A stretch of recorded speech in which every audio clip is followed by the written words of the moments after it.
Hi there, John McCann here for Tech Radar, and I've got the brand new flagship Nokia 8 Sirocco. Now, HMD, the maker of Nokia branded phones, today says that this phone is for the fans. People have apparently been knocking down their door demanding a high-end premium phone that merges their design language and their camera smarts into one lovely package, and the 8 Sirocco is the phone that's come out the other side. Now you can see it's got a big 5.5 inch QHD OLED display. It's curved at both edges like we've seen on the Samsung Galaxy S8 and previous generations of Galaxy devices, so it gives you that slightly futuristic look. Around the back there's a fingerprint scanner just below dual cameras. Now there's one 12 megapixel lens, which is the main sensor, and then a 13 megapixel telephoto lens. Both have been tuned by Zeiss Optics and it should be top notch. I've had a quick play with the phone at the moment and it is speedy, it's snappy, it's responsive, shutter speed is good.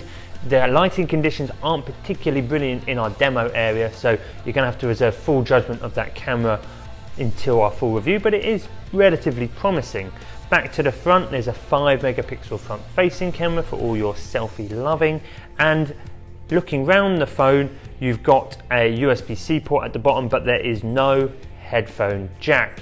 HMD have launched 5 phones at MWC. This is the only one to have ditched the headphone jack. That may have something to do with design. It's 7.5 millimeters thick at its thickest, but on these edges it tapers to 2 millimeters. What that does mean is the power and lock key on the right side are a touch difficult to hit because they're in that really thin banding area. It's not impossible, you can hit them, it's just not the most comfortable experience.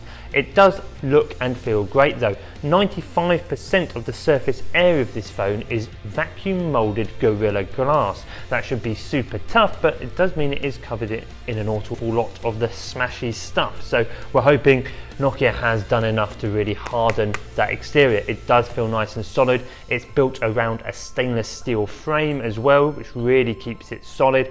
There's no flex or bend in it, so as Nokia goes, you expect it to be nice and hard, and this one feels good.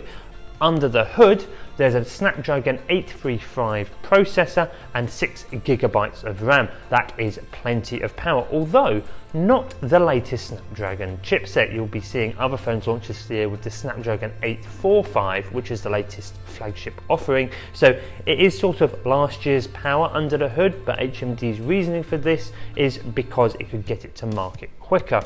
When will it come to market, John? Well, April 2018 is what we're being told, and it's got a recommended retail price of €749, so it's not exactly cheap. So when you compare it to phones like the OnePlus 5T and maybe the Honor View 10, it may not sound like a great deal, but there is a lot going on inside this phone. There's also 128 gigabytes of storage, so you are getting a lot of bang for your buck, but there are a lot of bucks required. So that is the Nokia 8 Sirocco. We will be bringing you a full in-depth review and video of this phone very soon. But for now, I've been John McCann. Thank you for watching.